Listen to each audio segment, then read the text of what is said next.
Right now, people across Alabama are celebrating Juneteenth. Yeah, the federal holiday celebrates the day enslaved people in Galveston, Texas, learned about the Emancipation Proclamation.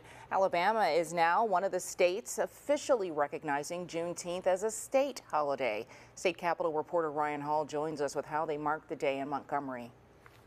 With her signature, Governor Kay Ivey officially made Juneteenth a state holiday. Here in Montgomery and across the state, Alabamians are remembering the importance of freedom.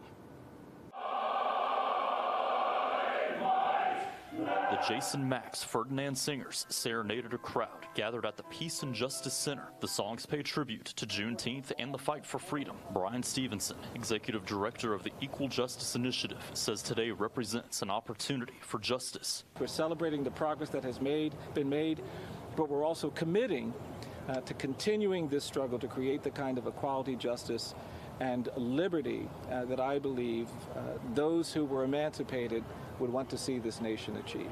For years, Representative Wanela Gavan fought to make Juneteenth a state holiday. She says she is grateful for Governor Kay Ivey and others acknowledging the history of enslaved people. That the recognition of those that didn't make it, that couldn't take the passage, that refused to be put on the selling and chopping block to be sold as slaves.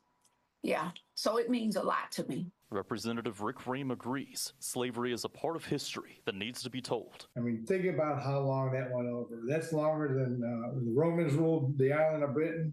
That's longer than we've been a country. That was a long time for that suffering to go. And so I think it's fitting and proper that we have a day that we remember the end of the African slave trade. Stevenson says remembering and learning about racial injustice is an action item. Share your knowledge, share what you're learning with your friends. Not everybody has the courage to make that first step, but if you make that first step, you'll be able to bring others along with you, bring them to our sites, bring them to the spaces where we're doing this education, and let's all grow together by learning together. Stevenson charges everyone to learn something new about the history of enslavement in America. He says when you learn something you don't know, it empowers you to understand and think about things differently.